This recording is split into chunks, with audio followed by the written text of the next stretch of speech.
Como tirar o melhor proveito da vida? Meu nome é Caco Pessoa, sou cristão, morador aqui em Araçatuba. Então vamos falar a respeito desse assunto de como tirar o melhor proveito da vida. A verdadeira felicidade era o alvo principal de Salomão enquanto ele buscava o sentido e o significado da vida. Em Eclesiastes, ele revisou as experiências de sua vida que visavam encontrar felicidade e realização. Ele havia tentado quase de tudo que as pessoas geralmente tentam para serem felizes e realizadas. Nada disso havia lhe proporcionado satisfação duradoura. Como ele mesmo ilustrou, a verdadeira felicidade não se encontra na busca por ela. As condições a que ele chegou como resultado de sua busca são as que Deus almeja que nós alcancemos. Aplicar essas verdades nos capacitará a fazer um uso melhor de nossas vidas. Nos capítulos 3 e 4, há instruções sobre como viver com contentamento. Temos dificuldades, e é verdade, mas elas não precisam destruir a nossa alegria. Se aprendemos a tirar o melhor proveito das situações da vida, permaneceremos alegres, contentes, tranquilos e em paz, enquanto as tempestades da vida causarem danos ao nosso redor. Não podemos impedir que as tempestades causem danos ao nosso redor. Não tem como. Mas podemos impedir que elas causem danos dentro de nós. Não tem como você controlar o que vai acontecer ao seu redor, mas dentro de você. E o que isso significa? Que a verdadeira felicidade é aprendida e não encontrada. Vejamos o que Salomão tem a dizer sobre isso. Primeiro ponto que a gente vai ver. A verdadeira felicidade decorre de se tirar o melhor proveito das situações da vida. Em Eclesiastes, capítulo 3, e versículo 1 até o 22, eu gostaria que vocês dessem uma lida nesses versículos para vocês se inteirarem sobre o assunto. Eu não vou ler para nós não levarmos tanto tempo com a gravação do áudio, mas espero que vocês leiam em casa e eu vou então dar continuidade sobre a explicação. Deus, na sua providência, arranja tempo para todas as coisas. Tudo tem o seu tempo determinado, e há tempo para todo o propósito debaixo do céu. Isso, Eclesiastes 3, versículo 1. Bom, 14 pares de opostos são usados para ilustrar essa verdade em Eclesiastes, capítulo 3, versículo 2 até o 8. Vejam, vamos lá. Primeiro, tempo de nascer e tempo de morrer. Segundo, tempo de plantar e tempo de arrancar o que se plantou. Terceiro, tempo de matar e tempo de curar. Quarto, tempo de derribar e tempo de edificar. Quinto, tempo de chorar e tempo de rir. Sexto, tempo de prantear e tempo de saltar de alegria. Sétimo, tempo de espalhar pedras e tempo de ajuntar pedras. Oitavo, tempo de abraçar e tempo de afastar-se de abraçar. Nono, tempo de buscar e tempo de perder. Décimo, tempo de guardar e tempo de deitar fora. 11º, tempo de rasgar e tempo de cozer. 12º, tempo de estar calado e tempo de falar. 13º, tempo de amar e tempo de aborrecer. 14º, tempo de guerra e tempo de paz.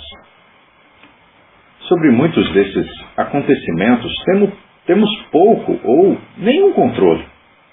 Vejam, o nascimento ocorre quando é chegada a hora e assim também a morte é desta forma. Plantamos na época certa, mas não podemos adiar as estações. Colhemos quanto a seara está pronta.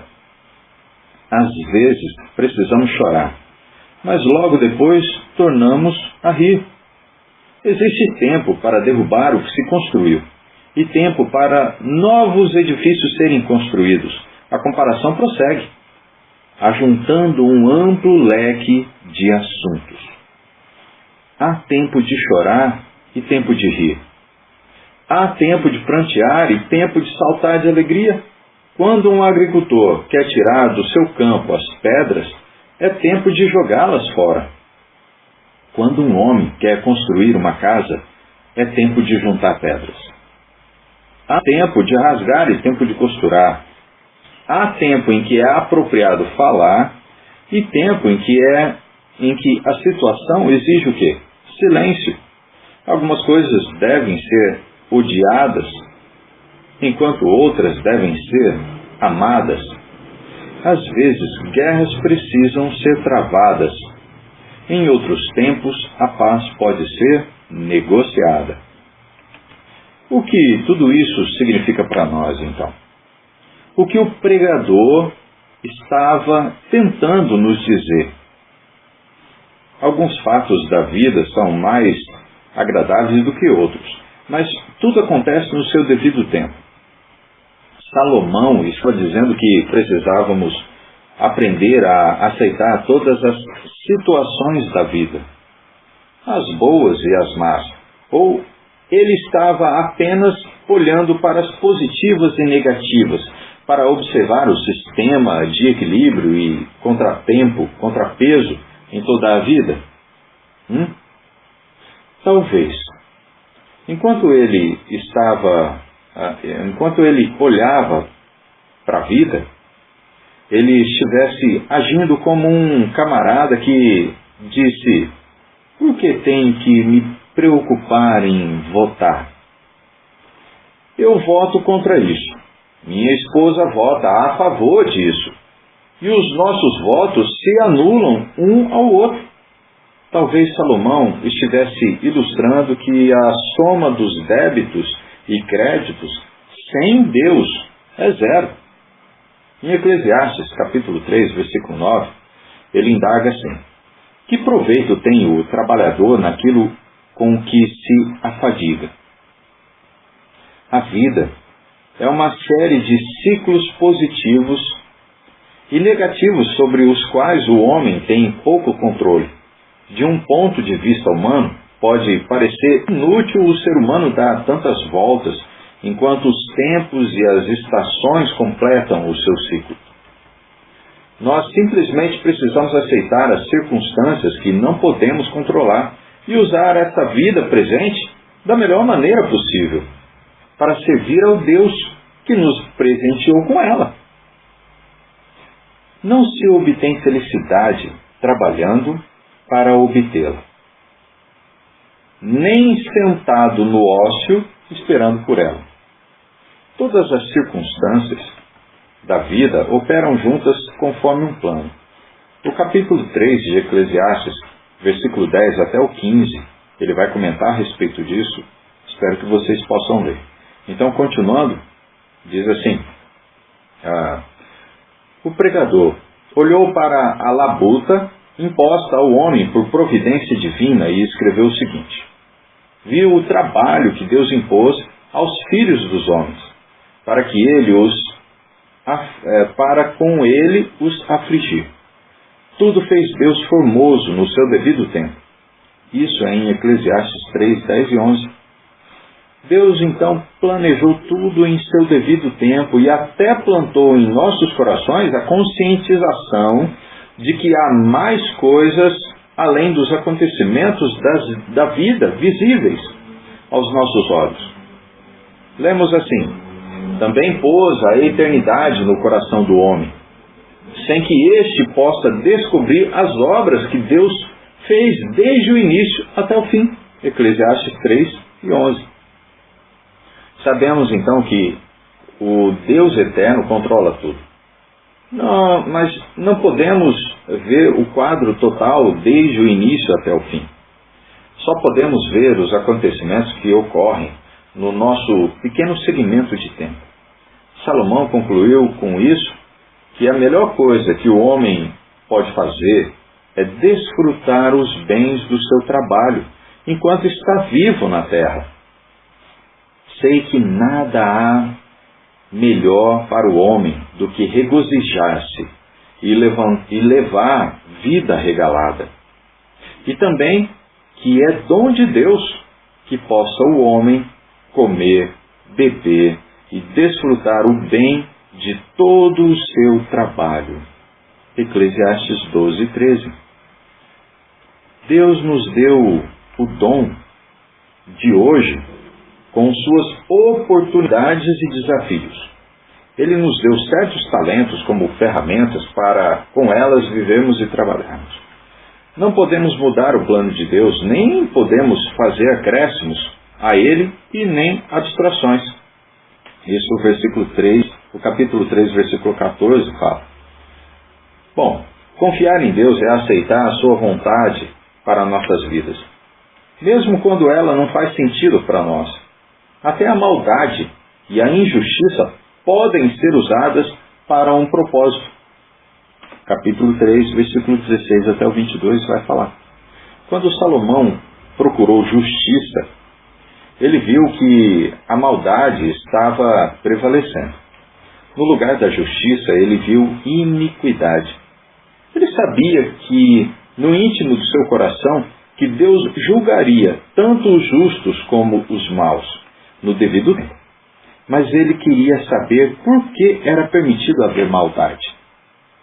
Ele concluiu que Deus permitiu a existência da maldade a fim de mostrar que as pessoas que vivem em pecado não se encontram em melhores condições que os animais. Quando os homens vivem como animais, fazendo pouco caso da presença de Deus, eles também morrem como os animais. Como um homem que vive na iniquidade pode ser melhor que um animal? Ambos retornarão ao pó. Novamente, isso levou Salomão a concluir que o melhor que o homem pode fazer é contentar-se com o seu trabalho e aceitar a parte que lhe cabe na vida. Nós só passamos pelo mundo uma vez. Devemos então fazer bom uso do que Deus nos dá na hora que Ele nos dá. Agora vamos ver o segundo ponto, então. A verdadeira felicidade não é um plano humano. A leitura fica de Eclesiastes 4, do 1 até o 16. Então, o homem não pode ser o arquiteto de seu próprio contentamento. São inúmeras as circunstâncias que podem destruir esse contentamento. A opressão pode destruir os esforços para se obter contentamento. Olha, capítulo 4, versículo 1 até o 3 fala. Consideremos as pessoas do mundo que estão sob opressão. Elas derramam lágrimas de tristeza, mas ninguém pode consolá-las. Todo o poder está nas mãos do opressor. Os oprimidos não conseguem sequer uma audiência justa.